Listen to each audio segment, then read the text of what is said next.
本上的话，我会以后脚跟为主啦。后脚跟就是右脚的后脚跟，右脚的脚跟为主。然后我后来改的动作是比较偏中间一点的，就是我会整个对 pose。然后你要想的是你的整个轴心，从你的脚跟到你的肩膀到你的手，好，那怎么去对这个红心？就是我刚刚前面讲的，你们要怎么找到自己的线在哪里？好，那我架的话，我就手直接拿起来。那因为我架的方式，我会架到比较眼睛中间这边一点点的。对，因为我之前的站位，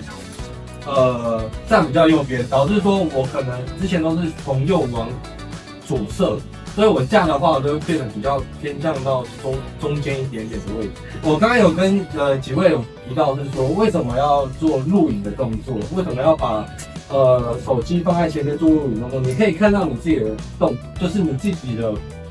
tap back， 你的 tap back 到哪里，跟你的出标手到哪里都是会有影响。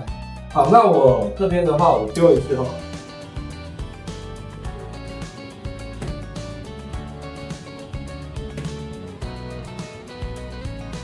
然后我自己在录影的时候，我发现我的 tap back， 我的架标是在中间嘛，但是我 tap back 是拉到右眼，再往前放。所以其实这个东西你们要去衡量，是说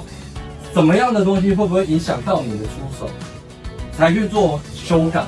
那因为你可以多看一些选手影片，好像 Peter Tyler 他也是架在中间，他的 tap back 也是往右点拉一点点，就是他的拉距没有像我那么大。但是它的出手点还是在右点的前方。对，那我自己有一个构造，就是眼睛的眼球往下直拉是你的嘴角。对，那你一般来讲，你的 tap back 你是拉回来可能是往嘴角跟这条线拉的话，那你就是一样往这边出手。以右点子来讲，那左点子的话一样。那左眼瞄的话可能会比较辛苦一点点，就是他们可能看的位置不太一样，那个就要比较靠怎么样，要多一点的练习量跟自己的影片，然后自己去录，自己去看你的 tap back 在哪里，因为它会比较偏一点点感觉标的，比较偏一点感觉标。那像之前我们像乃坤讲的那个左眼瞄的部分，左眼瞄的部分，因为我们其实我们这样比一个三角形看都是右眼嘛，多半都是右眼啊，右眼看破嘛，遮左眼看得到破，对不对？那为什么架起来的时候会看不到？就是他讲的逻辑，我觉得是说，因为我们架起来后，我们的标挡住了我们的右眼，我们是用左眼去惯性的，又靠左眼去看红心，所以有时候我不知道大家会不会，因为我会这样子，我架起来后，我明明我已经遮住了，但我还是看得到破。我知道我架起来后，我还是看得到破，为什么？因为是用左眼去看，那可能就会有一些误差值。那前提是说，你要先靠自己的练习量，把身体的动作先记下来，你可以去好好的去改善这个东西。所以像我自己，我其实架起来，我自己在练的话，我架起来或是比赛的时候，我是不想，我就拿起来，我就直接往